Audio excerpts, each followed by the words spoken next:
Welcome to the most generic sounding English town that I can think of. Banbury. Banbury has quite the little canal network. And the cafe that I've picked is actually overlooking, I think, the canal based on Google Maps. Oh, look. The most generic sounding English town ever, of course, has a Nando's. Of course it does. Next to a Pizza Express.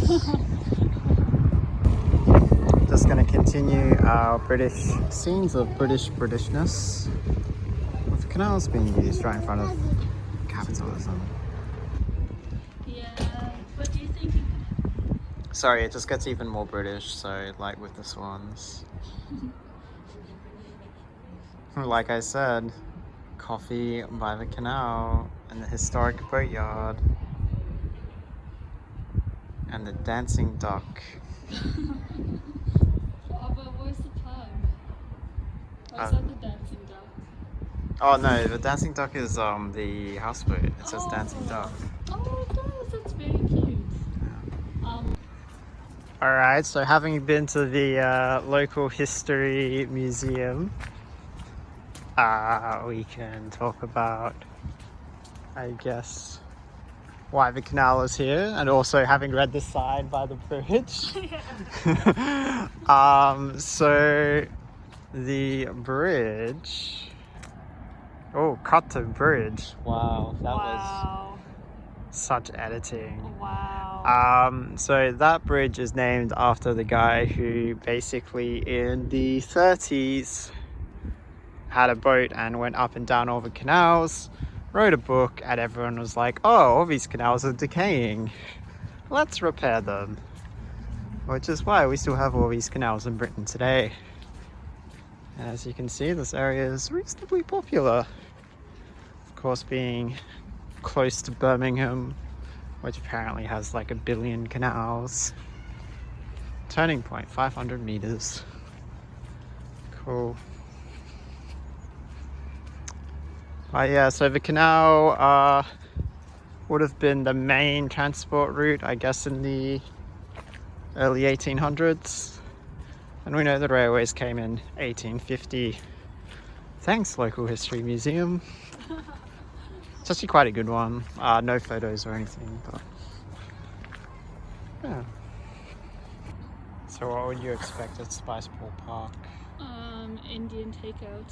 Indian takeout. Yeah. Well, we have a river that feeds into the Thames and open fields. Wow, look at that. Yeah, that dog is doing figures. Best time. Wow.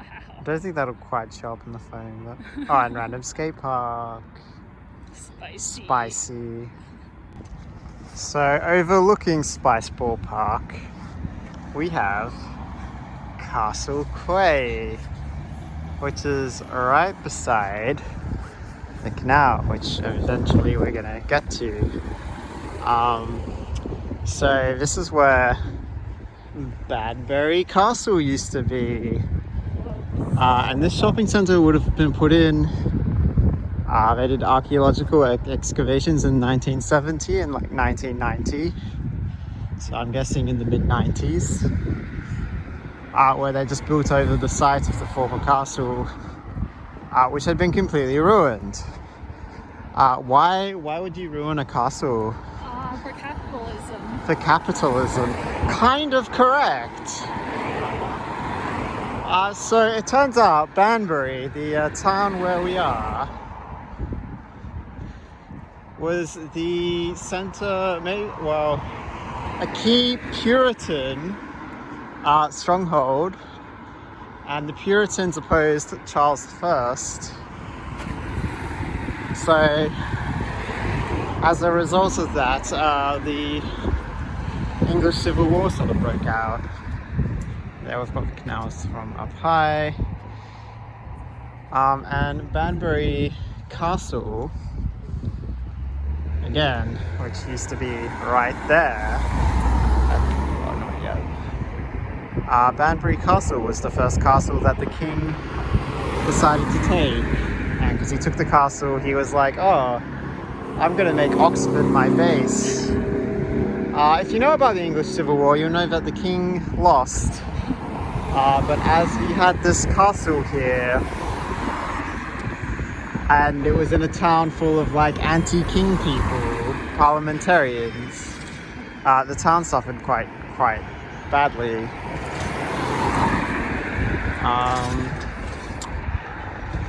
So they had to dismantle, after the Civil War, they had to dismantle the castle, which is why the castle is no longer here.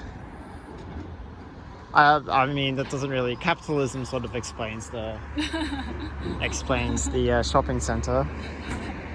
But yeah, that was, before then the castle was probably the most significant in the area. But they took down, so the castle survived the war intact, but they took out all the stones so they could rebuild the town essentially. So they peacefully deconstructed the castle. This shop has all your needs. What else could you possibly need? Oh, lime, corn cake. You can forage for seeds in there. Excellent. We could cook it all with some coal. So yeah, so I'm guessing this is one of the older buildings That didn't get destroyed. that didn't get destroyed in the 60s, but got destroyed in like the 1650s during the English Civil War. Whoops. Most of the buildings here are either going to be from like the 1660s, which is like after the Civil War and the town was destroyed, as mentioned earlier. They had to rebuild everything. Or in the 1950s, which is after World War II, and like basically the city centre was condemned.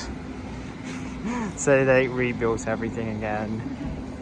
I don't know the significance of this particular church, but it actually looks kind of Puritan because there's not a lot of Christian symbols. Yeah. Oh, there's too much gold at the top. Oh, there's too much gold. Yeah. We might revisit that when we get to the cross, whenever that happens. Yeah. Cool piece of street art at a very busy intersection. Hi, did you know that we're still filming in winter? Marketplace that's closed. No, actually, so random historic looking building. This one looks like it might even have been, I mean, it's got the look like it was it's been restored maybe. Yeah. From even before the Civil War, which would be a rarity.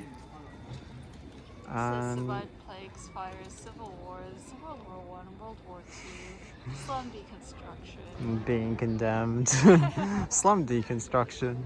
And we look like we've got the town hall down here. So this is the, I guess, central market. I don't know if this is where the cow market was. There was like, apparently in the museum they were talking about the last significant cow market was in Banbury, or like one of the most significant ones in Europe or something. Oh well, this is for the Castle shopping centre. Do you reckon this was? No. No, remember there's a bit where they had a building and then they saved the front of the building to become the shopping center. So this must have been the front of that building. Yeah. Oh, that's fun.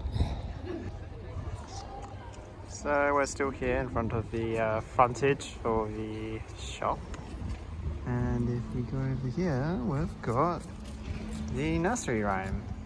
Yeah, for the Banbury Cross. Yeah.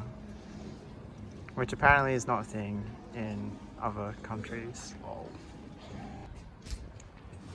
So the museum for some reason was very like enamored with Ye Old Reindeer Inn as an example of an early 1800s coach house that apparently was never very successful because this street is not particularly wide. So you can't have a lot of coaches back in the day. But apparently they're still in business. Also, while very clearly not condemned in the 1950s, it's not looking too healthy. Sheila has grown a mustache.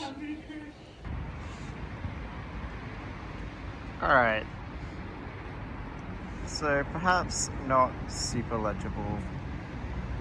But basically the writer of Gulliver's Travels in this churchyard observed the Gullivers, like their gravestones and stuff, which presumably was the part of the inspiration for the book.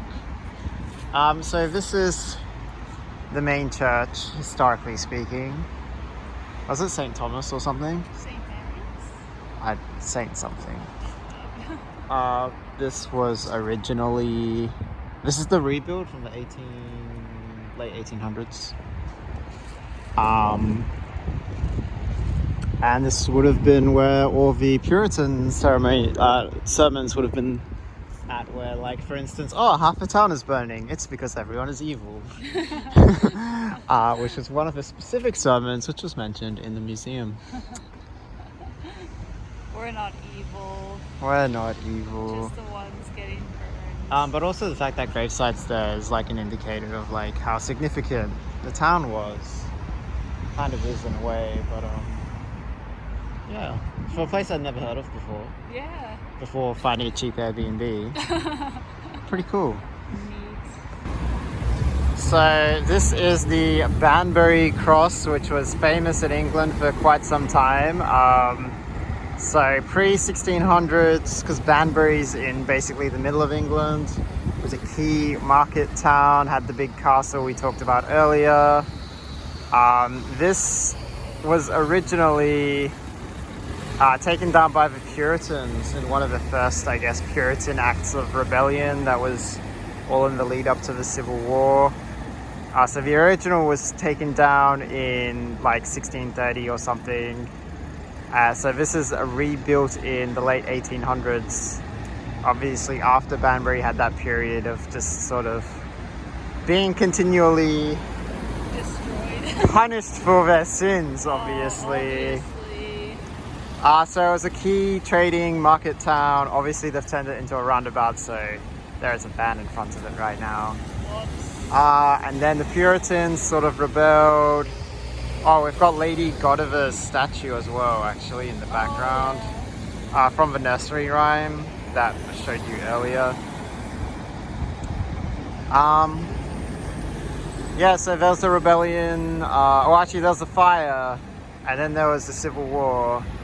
And then there was plague and stuff. And then it wasn't until the canals sort of revitalized everything. There's the silk industry. And the wool industry, and the canals, and the railroads, and then it's back on its feet today. Back on its wheels. Ha ha ha. Yes, you could say that. Also, Banbury Station. So, the original Banbury Station was put in 1850. This is probably not the original.